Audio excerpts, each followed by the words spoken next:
Jai Hind students, welcome to our channel Let's Crack Board. I am Surya and I will teach you mathematics on this channel. So हमारा chapter जो चल रहा था pair of linear equations in two variables, जिसके 4 lecture आ चुके थे। I hope आपने इन चारों लेक्चर को बहुत ध्यान से समझा होगा। और पिछले लेक्चर में हमने क्वेश्चन किए थे और आज हम पढ़ेंगे रैखिक समीकरण युग्म को हल करने की विधियों के बारे में। ठीक है, तो इसमें 3 विधि हैं जो आपके इस कोर्स में है। पहली विधि है विलोपन विधि, दूसरी विधि है प्रतिस्थापन विधि और तीसरी विधि है वज्र गुणन विधि। ठीक है, तो सबसे पहले हम समझते हैं कि विलोपन विधि क्या होती है। ओके, तो विलोपन विधि को समझने के लिए हम एक क्वेश्चन के थ्रू समझते हैं, सवाल के थ्रू समझते हैं। उसमें हम सवाल के थ्रू ऐसे समझेंगे कि हम उसमें कैसे विलोपन विधि को यूज करते हैं। ठीक है, तो एक सवाल ले लेते हैं हम। विलोपन विधि से रैखिक समीकरण युग्म को कैसे हल करेंगे। तो हमने एक सवाल है x plus y is equal to 5।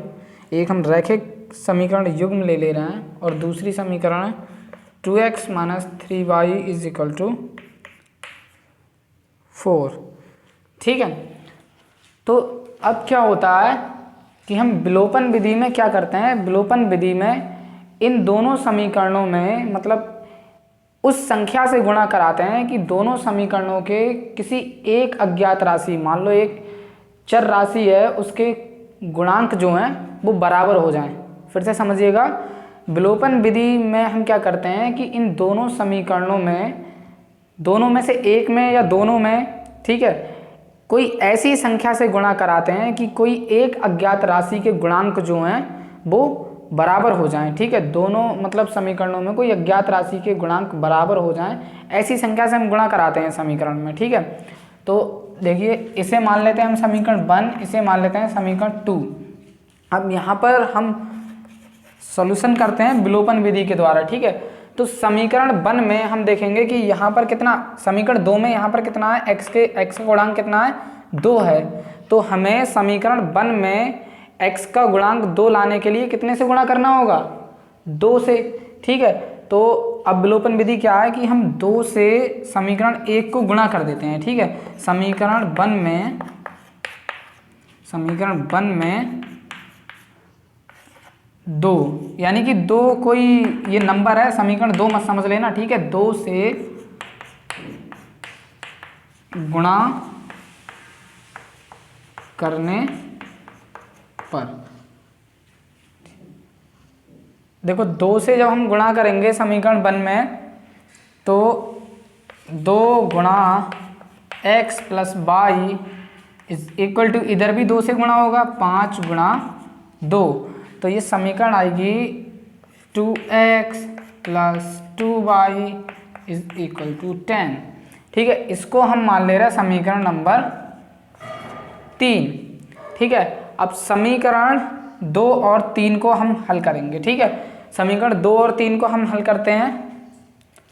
तो यहाँ पर समीकरण 2 और 3 को हल करते हैं। समीकरण 2 क्या है, 2x minus 3y is equal to 4 समीकरण नंबर 2 है। और 3 जो हमारी समीकरण आई है वो आई है 2x plus 2y is equal to 10।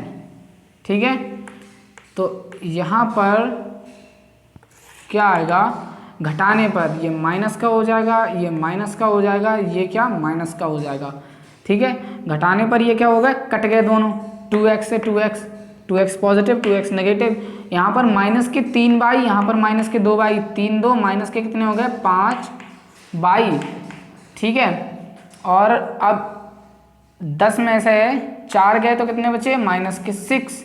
Okay, ये कट गए तो y की वैल्यू कितनी आ गई, 6/5। अब y का मान हम समीकरण कितने में रख देंगे, y का मान समीकरण 1 में रख देंगे।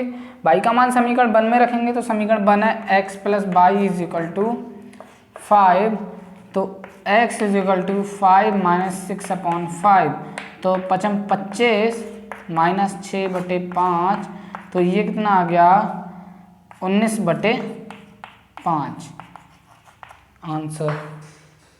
x एंड y के मान आ गए तुम्हारे। ओके, समझ में आया? क्वेश्चन को हमने कैसे किया इतना आपको समझ में आया होगा। विलोपन विधि हमने लगाई। विलोपन विधि को कैसे लगाते हैं कि हमने क्या कर दिया, सबसे पहले इसकी डेफिनेशन समझ लिए, कैसे लगाएंगे, सवाल तो होता ही रहता है। विलोपन विधि का मतलब है कि हम इस समीकरण में ऐसी संख्या से गुणा कराएंगे कि किसी एक अज्ञात राशि के जो गुणांक हैं वो बराबर हो जाएं।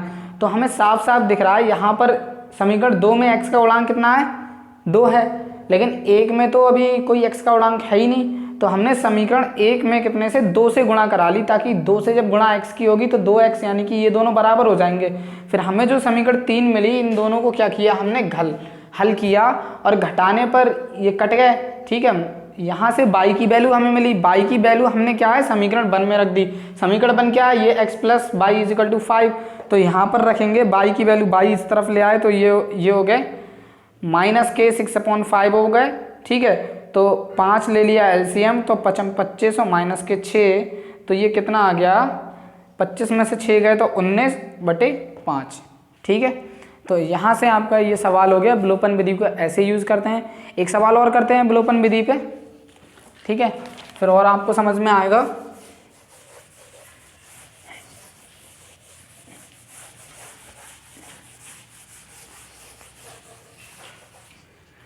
सरल है, कोई इसमें ज़्यादा मतलब दिमाग लगाने की ज़रूरत नहीं है। दूसरा सवाल करते हैं हम। हमें एक रैखिक युग्म दे रखा है समीकरण का 2x + 3y is equal to 8 and 4x + 6y is equal to 7। इसको हमें क्या है, हमें बोला है कि इसको विलोपन विधि के द्वारा हल कीजिए। ठीक है, और इसके बताइए कि कितने हल हैं। ठीक, तो विलोपन विधि द्वारा हम हल करेंगे। हमें दिख रहा है अगर हम इस समीकरण में 2 से गुणा कर देंगे, ये देखिए यहाँ पर कितने हैं, इसे मान ले रहे हैं इक्वेशन 1, इसे मान ले रहे हैं इक्वेशन 2। अब यहाँ पर 4x हैं, x का गुणांक कितना है 4, यहाँ पर x का गुणांक कितना है 2। तो 4 बनाने के लिए 2 से जब हम 2 से इस समीकरण में गुणा करेंगे तो 2 दूनी 4, यानी कि 4x आ जाएंगे। तो x की जो कोफिशिएंट है, x के गुणांक हैं दोनों में, वो क्या हो जाएंगे, बराबर। तो हम हल करते हैं सॉल्यूशन। समीकरण 1 में 2 से गुणा करने पर, समीकरण 1 में 2 से गुणा करेंगे तो 2 गुणा 2x + 3y is equal to 8 × 2।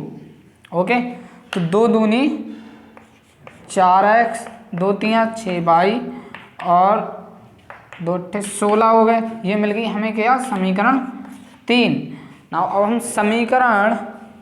हम इस तरफ समीकरण 2 व 3 को हल कर लेंगे। ठीक है, समीकरण 2 व 3 को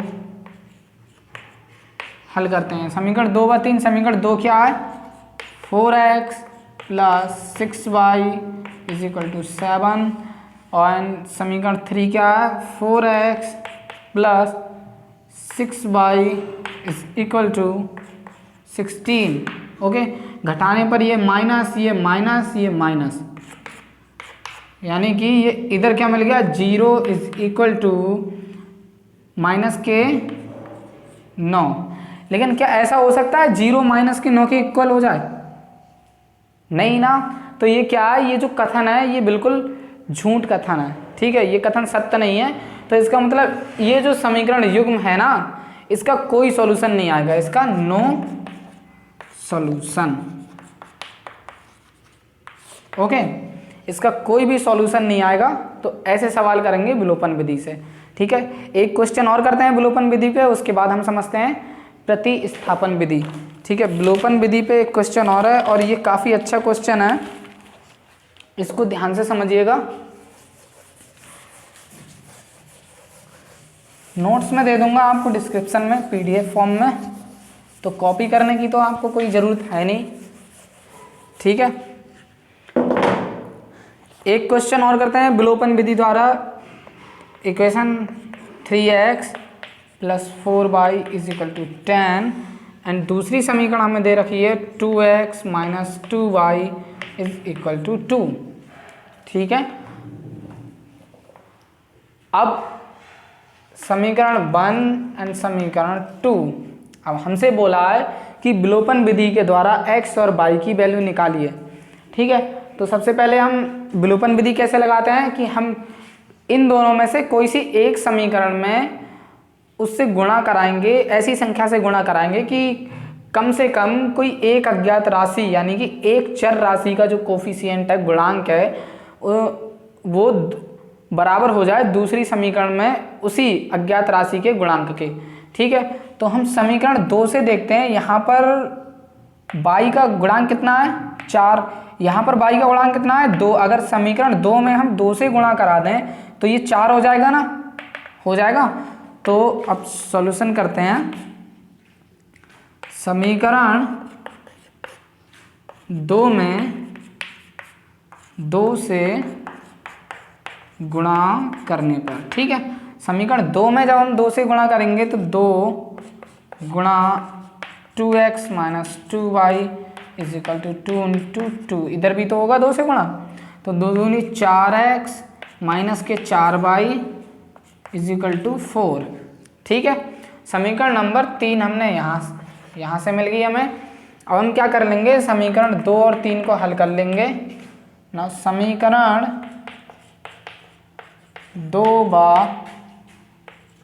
3 को हल करने पर, ठीक है, तो समीकरण पहले 2 लिखेंगे, 2x माइनस, सॉरी समीकरण 2 व 3 को नहीं हल करेंगे, समीकरण 1 और 3 को हल करेंगे। ठीक है, क्योंकि 2 से तो हमने 2 में तो हमने गुणाई किया है, 2 से समीकरण 3 लाए हैं, फिर 3 और 1 को हल करेंगे ना। तो पहली समीकरण लिख लेते हैं हम 3x plus 4y is equal to 10, और तीसरी समीकरण है ये 4x minus 4y is equal to 4। ठीक है, अब हम देखेंगे यहाँ पर हमें घटाने की कोई ज़रूरत नहीं है, क्योंकि जोड़ने पर ही कितने 4y से 4y, ये प्लस के ये माइनस के जोड़ने पर कट गए। ठीक है, 4 3 ये कितने हो जाएंगे 7x हो जाएंगे, यहाँ पर 10 और 4 14, तो यहाँ से x की वैल्यू कितनी आ जाएगी, उस तरफ भेज दो 7 को अपॉन में, तो 7 दूनी 14, तो x की वैल्यू कितनी आ गई यहाँ से 2। ठीक है, अब x का मान हम समीकरण कितने में रख ले रहे हैं, x का मान समीकरण इसमें रख ले रहे हैं, x का मान समीकरण 2 में रख ले रहे हैं। ठीक है,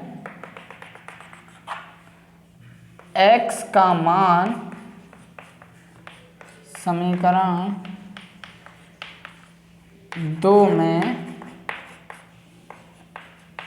रखने पर, जहाँ से x की वैल्यू निकली है वो समीकरण 2 में रख दो x की जगह पे, तो 2 गुणा 2 minus 2y is equal to 2, minus के 2y को उस तरफ ले जाएंगे और इनको इस तरफ ले आएंगे। ठीक है, तो 2 दूनी 4 माइनस के 2 बराबर 2y, तो यहाँ से 2 4 में से 2 गए 2 और 2y, तो y की वैल्यू हमें कितनी मिल गई 1। ओके, यहाँ से आपकी y की वैल्यू आ गई और x की वैल्यू हमने निकाल ली थी। ठीक है, तो इस तरह से विलोपन विधि का यूज़ करते हैं। ठीक है, विलोपन विधि समझ में आ गई होगी आपको कि क्या करते हैं, इन दोनों समीकरणों में से, मतलब इन दोनों समीकरणों में उस संख्या से गुणा करते हैं कि दोनों समीकरणों में किसी एक अज्ञात राशि के जो गुणांक हैं वो बराबर हो जाएं। ठीक है, फिर जोड़ने पे या घटाने पे हम उन्हें हल करके क्या कर देते हैं, x और y के मान निकाल लेते हैं। ठीक है, यही क्या है आपकी विलोपन विधि है। ठीक है, अब पढ़ते हैं प्रतिस्थापन विधि। तो प्रतिस्थापन विधि को भी सवाल से समझेंगे। ठीक है, प्रतिस्थापन विधि क्या होती है कि हमें 2 समीकरण दे रखी हैं। ठीक है, 2 समीकरण दे रखी होती हैं और उनमें से हम एक समीकरण से किसी जो अज्ञात राशि है उसका मान हमें पता चल जाता है अज्ञात राशि के टर्म में। ठीक है, फिर वो दूसरी समीकरण में उसी की वैल्यू रख देते हैं उसके स्थान पे, तो फिर वहाँ से मिल जाता है। ठीक है, तो हम समझते हैं, देखिए क्वेश्चन के थ्रू समझते हैं प्रतिस्थापन विधि को हमें एक क्वेश्चन दे रखा है x plus y is equal to 7 और 3x minus y is equal to 9। ठीक है, तो इस क्वेश्चन में हमें क्या करना है कि प्रतिस्थापन विधि के द्वारा x और y की वैल्यू निकालनी है। ठीक है, प्रतिस्थापन विधि के द्वारा हम कैसे निकालेंगे, तो इसे मान लेते हैं समीकरण 1, इसे मान लिया समीकरण 1, इसे मान लिया समीकरण 2। अब सॉल्यूशन करते हैं समीकरण 1 से। समीकरण 1 से सबसे पहले हम क्या निकाल लेंगे, x का मान निकाल लेंगे। ठीक है, तो समीकरण 1 क्या है, x plus y is equal to 7। Okay, तो x की वैल्यू हम यहाँ से निकालेंगे तो कितना 7 माइनस बाई, हम इसे मान लेंगे समीकरण 3। इसे क्या मान लिया समीकरण 3। अब हम किससे, प्रतिस्थापन विधि से कर रहे हैं, तो प्रतिस्थापन विधि से जब करेंगे तो सबसे पहले हमने क्या है, इस समीकरण को हल करके हमने x की वैल्यू निकाल ली जो कितनी आई, जो एक अचर राशि के फॉर्म में आ रही है ना, इसमें कोई एकदम एग्जैक्ट वैल्यू तो हमें नहीं पता चल रही कि क्या है, लेकिन y के साथ वैल्यू आ रही है ना, तो इस तरह से हम x की हमने वैल्यू निकाल ली। ठीक है, अब ये x की वैल्यू जो है वो समीकरण 2 में हम क्या कर देंगे, प्रतिस्थापित कर देंगे। ठीक है, x का मान समीकरण 2 में प्रतिस्थापित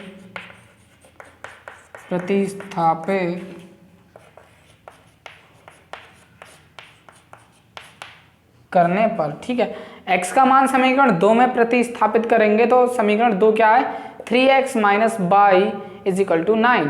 ठीक है, तो x की वैल्यू कितनी है, 7 माइनस बाई, तो x के स्थान पे 7 माइनस बाई रख देंगे, 3 इंटू 7 माइनस बाई, और यहाँ पर minus y is equal to 9। ठीक है, अब 3 सत्ते 21 माइनस 3 बाई और माइनस के बाई इज इक्वल टू 9। ठीक है, यहाँ से ये कितने हो गए, 4 बाई हो गए, माइनस के 4 बाई। देखिए आगे इसे हल करते हैं तो 21 minus 4 y is equal to 9, 4 बाई उस तरफ ले जाएंगे, 9 इस तरफ लाएंगे तो माइनस के हो जाएंगे, 21 माइनस 9 बराबर 4 बाई। ठीक है, 21 में से 9 गए तो कितने बचे, 21 में से 9 गए तो कितने बचे, बताओ भाई, 21 में से 9 गए तो 12 8 20, और तो कितने 11, भाई कितने बचे यार, 21 में से 9 गए तो बचे 12। ठीक है, एंड 4 बाई, ओके 12 बच रहे हैं, और तो बाई की वैल्यू यहाँ से कितनी मिल जाएगी, 3 मिल जाएगी। ठीक है, 4 तियाँ 12, ओके, तो बाई की वैल्यू हमें 3 मिल गई। अब बाई की वैल्यू हम समीकरण 1 में रख देंगे। नाउ बाई का मान समीकरण 1 में प्रतिस्थापित करने पर, ओके, प्रतिस्थापित का मतलब समझ रहे हैं कि बाई के स्थान पे बाई की जो वैल्यू निकली है हमने वो वैल्यू प्रतिस्थापित कर दी बाई की जगह पे। ठीक है, तो x प्लस बाई की जगह पे प्रतिस्थापित करो, 3 इज इक्वल टू 7। ओके, तो x is equal to 7 minus 3, तो x इज इक्वल टू कितना आ गया, 7 में से 3 गए तो 4। ओके, तो x की वैल्यू हमें मिल गई 4 एंड y की वैल्यू हमें मिल गई 3। ठीक है, तो प्रतिस्थापन विधि से हमने इस तरह से कर लिया। ठीक है, प्रतिस्थापन विधि एक बार फिर से रिवाइज करते हैं, क्या होती है कि x plus y is equal to 7, और हमें दूसरी समीकरण दे रखी थी 3x minus y is equal to 9।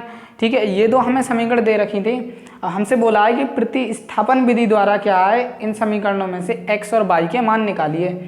तो प्रतिस्थापन विधि क्या होती है, सबसे पहले हम एक समीकरण से एक वेरिएबल, एक चर की वैल्यू निकाल लेते हैं। ठीक है, उसको सॉल्व करके हमने x की वैल्यू निकालनी 7 माइनस बाई, जो कि y के टर्म्स में आई। ठीक है, फिर हमने x के स्थान पे इस वैल्यू, मतलब x को इस वैल्यू द्वारा प्रतिस्थापित कर दिया समीकरण 2 में। ठीक है, तो x के स्थान पे हमने कौन सी वैल्यू रख दी, 7 माइनस बाई, इसी को क्या कहते हैं, प्रतिस्थापन। ठीक है, यानी कि प्रतिस्थापित कर दिया हमने उसे x की जगह, और फिर वहाँ से हमने वैल्यू निकाल ली बाई का मान, फिर समीकरण 1 में रख दिया, वहाँ से हमें वैल्यू मिल गई x की। ठीक है, तो ये होती है प्रतिस्थापन विधि। ओके, तो एक क्वेश्चन चलो और कर लेते हैं आज के प्रतिस्थापन विधि पर। ओके, अब दूसरा क्वेश्चन जो है वो है, दूसरा क्वेश्चन है 7x minus 15y is equal to 2, और दूसरी हमें समीकरण दे रखी है x plus 2y is equal to 3। Okay, तो हमें ये हमें दे रखा है, हमसे बोला है प्रतिस्थापन विधि से हमें क्या है करना है इस क्वेश्चन को। तो सबसे पहले हम क्या करेंगे, x का ये समीकरण 1 है, समीकरण 2, तो हम सॉल्यूशन करते हैं समीकरण 2 से। ठीक है, समीकरण 2 को जब हमने हल करेंगे तो x की वैल्यू यहाँ से मिल जाएगी 3 माइनस 2y। ठीक है, यहाँ से x की वैल्यू मिल गई 3 माइनस 2y, इसे मान लेते हैं समीकरण 3। अब x का मान जो है वो प्रतिस्थापित कर दे रहे हैं हम समीकरण 1 में। ठीक है, तो x का मान समीकरण 1 में, अब समीकरण 1 से, ठीक है, समीकरण 1 में जब हमने x का मान प्रतिस्थापित किया तो 7x के स्थान पर 3 माइनस 2y, ओके, माइनस के 15y तो हैं ही, और बराबर 2। अब इसको हल करेंगे, 7 3 21 माइनस के 7 दूनी 14y, ओके, यहाँ से हो जाएंगे माइनस के 15y इज इक्वल टू 2। अब इसको और आगे प्रोसीड करेंगे तो